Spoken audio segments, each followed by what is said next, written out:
Welcome to Outback Outdoors. Make sure you like, subscribe, and click the alert to stay up to date on all our new videos.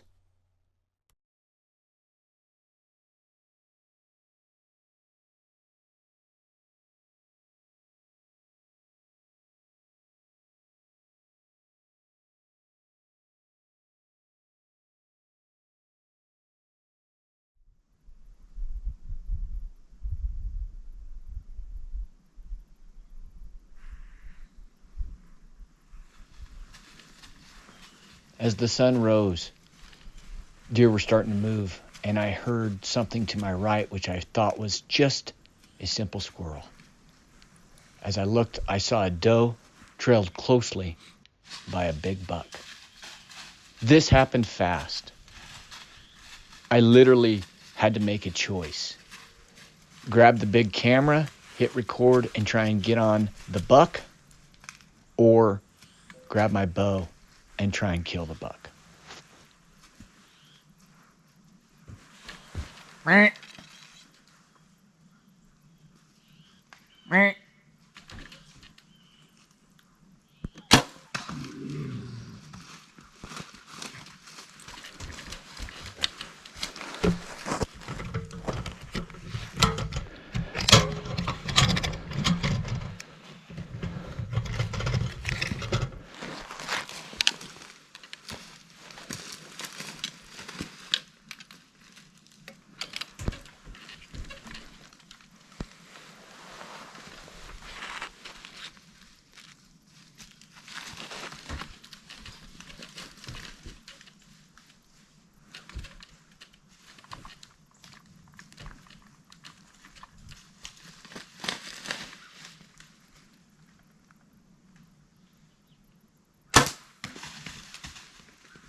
He hasn't moved.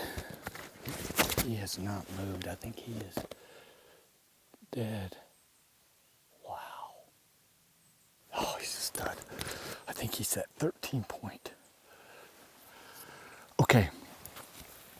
I'm gonna try and explain this to you, and honestly, I have to apologize. I did not get this on the big camera. This morning I made a commitment to myself that I wasn't gonna get a lot of extra B-roll with the big camera. I'm just spooking too many deer. I mean, trying to be by myself, film and shoot. It's tough. I'm not making excuses. It's tough. I had the GoPro running because there was a little buck that was kind of cruising the edge, and it's easy to turn my GoPro on with my phone. And so I'm watching him. Let me see if I can give you an idea of what it was like. So I'm standing here like this, kind of watching this deer, and I'm scanning, and we've got a wind that's kind of this way. So I'm expecting this deer, this little buck, to catch my wind. I can even feel it right now in the back of my neck. And I just happened to hear some leaves back here, like a doe or a squirrel, because it was a little more frantic, when a doe's being chased by a buck. Sometimes it's And I look over and there's a doe followed by a good buck. I just needed a glimpse of him. He's wide, a lot of points. So I didn't even think about running this camera, which is over here to my left. My GoPro's here, my bow is right here. So I just reached up, grabbed my bow, came here.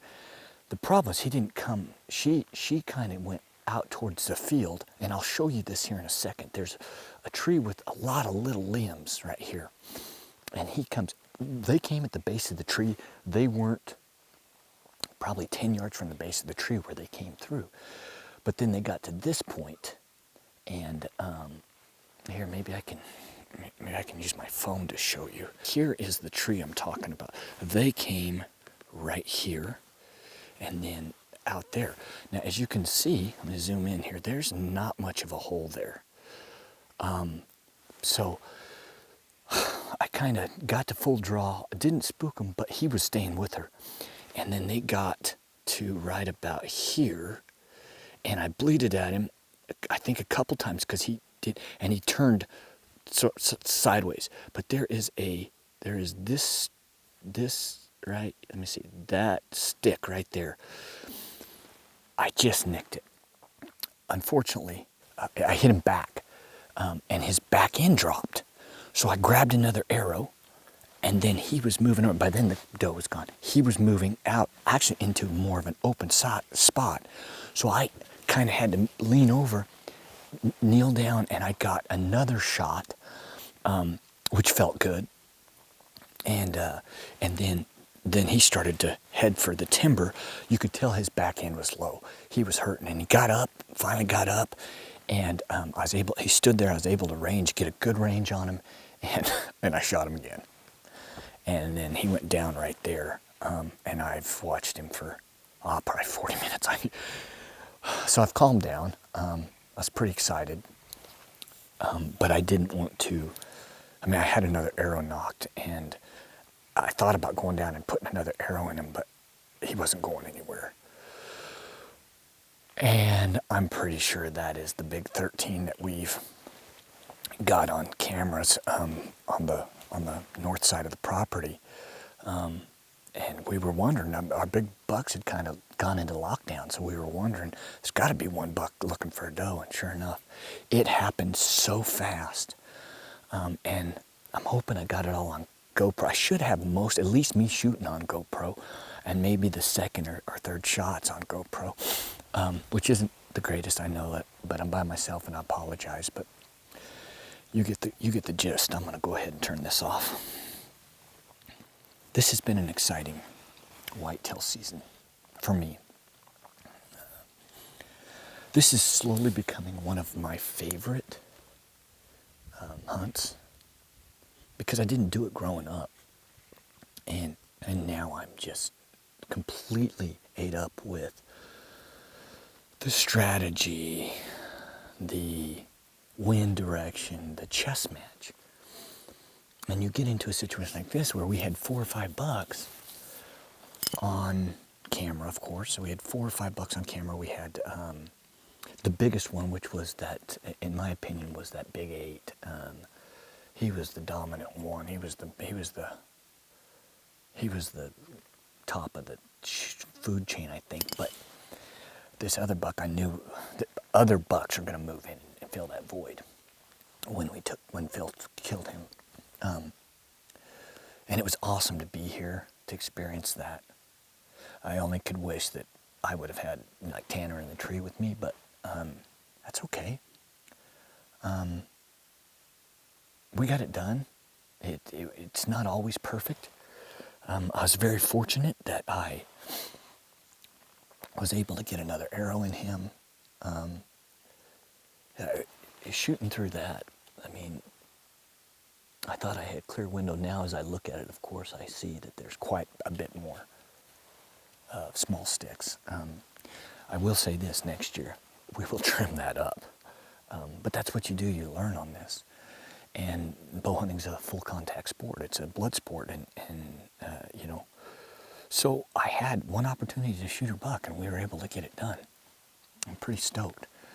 The only problem is I'm by myself, so I got to figure out how to take some pictures. I got to text into Forrest, my buddy, who actually outfits in this area, and he's going to try and come over after lunch. So I'm going to try and set up, I'll go get the Ranger, come back in and set up a tripod with the timer and try and get some good photos for you guys. I'm excited. It hasn't even really sunk in, to be honest.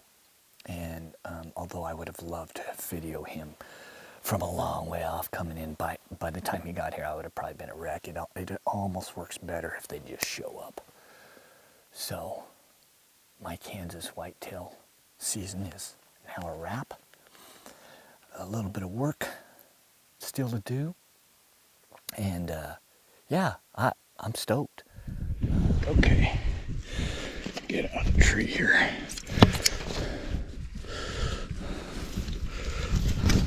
This is the life of a self-cameraman. You got so much crap you got to carry around.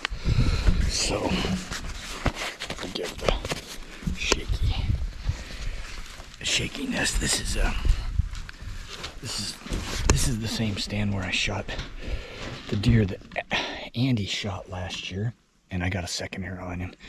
And my buck is actually laying right where Andy's buck went into the woods. Oh, I'm pretty stoked. I'm gonna walk you through where he was.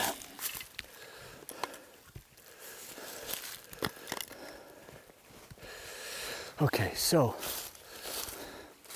he came, there's the stand I was in. He came right through here, okay? And then this is the tree. That's the tree that I had to go through there. I had a little hole there from that vantage point. And my first shot, let me see if I can find where my first shot is. It was right in here, right through that hole. Oh, here's some blood. So there's my first shot. This is my first shot right here. So you can see right there. And then he ended up, you can see he kind of dropped right away, good blood. And then he went over here, and this is where I got a clearer shot.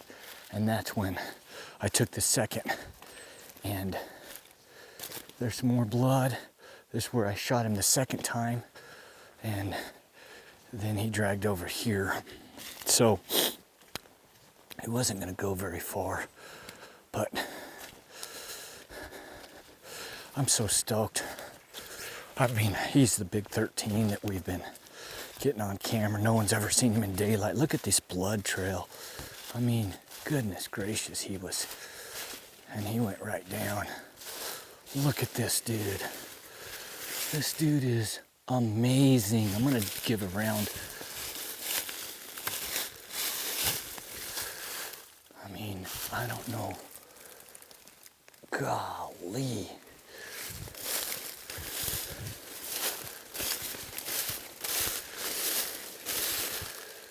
Wow.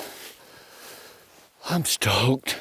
I'm stoked. So words, I don't have a lot of words. Yeah.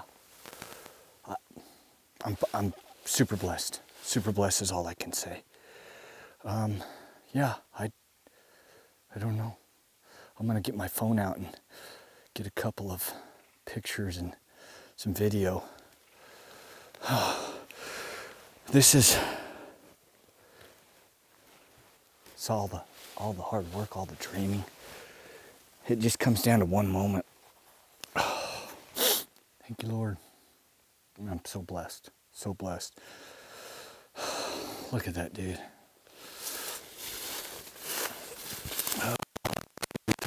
5, 6, 7, 8, 9, 10, 11, 12, 13. The old 13er. Well, we got a lot of work to do here. Pretty awesome. Thanks for coming along. I'm gonna get my buddy Forrest here. That's him. He's gonna come help me take some pictures and help me load them in the truck. I should have known Charlie was coming. Yeah, man. Hey, buddy. Good luck. Good for you. Hey. You want to follow me or you'll jump in here? Doesn't matter. Okay, all right. Follow me. All right. So what do you think about this deer, Forrest? Yep. Good for you, dude. Wow. This is awesome. Thanks, buddy. Gotta pick him up? Yes, please do. Oh, I just want to get the guts out of him because I can pose him, you know. What do you think, Charlie? Oh, boy. Is that a shooter? Yep. Oh, man. 1, 2, 3, 4, 5, 1, 2. I think he's 13. 3, 4. 1, 2, 3, 4, 5. No, I was doing typicals first. Oh, what is typical? He'd be a 10 point. Yeah. But he's got some kickers. See, this is going to be, these are all G1, G2, G3, probably a G4, but maybe not. You have to match, kind of. Right. Doesn't freaking matter, though. It's a giant. I mean, look at this spread. Yeah. Literally, when I look down, I'm like this. I didn't need anything else. I literally, and yeah. I didn't care whether I turned the big camera on or not. Yeah. Use the word no doubt. Right. When it's a no doubter, go for it. Yeah. Thanks for watching Outback Outdoors. We encourage you to comment below, and as always, like, subscribe, and click the alert to stay up to date on all our new videos.